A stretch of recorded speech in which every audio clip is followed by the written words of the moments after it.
മറ്റം സാന്ത്വന ചാരിറ്റബിൾ ട്രസ്റ്റിന്റെ പുതിയ ഓഫീസിന്റെ തറക്കല്ലിടൽ കർമ്മം നടത്തി. മറ്റം നമ്പഴിക്കാട് തീപ്പെട്ടി കമ്പനിക്ക് സമീപമാണ് പുതിയ ഓഫീസ് കെട്ടിടം നിർമ്മിക്കുന്നത്. ജനകീയ കൂട്ടായ്മയിലൂടെ സാമൂഹ്യ സേവന രംഗത്ത് വിവിധ പ്രവർത്തനങ്ങൾ ആസൂത്രണം ചെയ്ത് നടപ്പിലാക്കുക എന്ന ലക്ഷ്യത്തോടെയാണ് കണ്ടാണശ്ശേരി പഞ്ചായത്തിൽ സാന്ത്വന ചാരിറ്റബിൾ ട്രസ്റ്റ് പ്രവർത്തിക്കുന്നത്. സ്വന്തമായൊരു സ്ഥലവും ആധുനിക സജ്ജീകരണങ്ങളോടെയുള്ള കെട്ടിടവുമെന്ന ട്രസ്റ്റിന്റെ ചിരകാല സ്വപ്നമാണ് പ്രാവർത്തികമാകുന്നത്. ഇതിനോട് ചേർന്ന് തെറാപ്പി യൂണിറ്റും വയോജന സൗഹൃദ പദ്ധതികളും ലക്ഷ്യം വയ്ക്കുന്നുണ്ട്. പുതിയ ഓഫീസ് കെട്ടിട നിർമ്മാണത്തിനായി നാദം യുവജനവേദി 5 സെന്റ് സ്ഥലം സൗജന്യമായി നൽകിയിരുന്നു.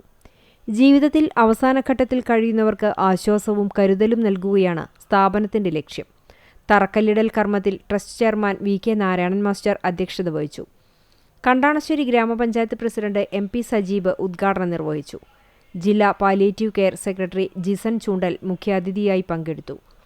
കണ്ടാണശ്ശേരി ഗ്രാമപഞ്ചായത്ത് വൈസ് പ്രസിഡന്റ് CK സുധീബ, കണ്ടാണശ്ശേരി ഗ്രാമപഞ്ചായത്ത് ആരോഗ്യ വിദ്യാഭ്യാസ standing committee chairperson VV Thilakan, നാദം യുവജനവേദി പ്രസിഡന്റ് CA ഫ്രാൻസി മാസ്റ്റർ, സാന്ത്വന general secretary Sabu Jacob, secretary VP Parameswaran എന്നിവർ സംസാരിച്ചു.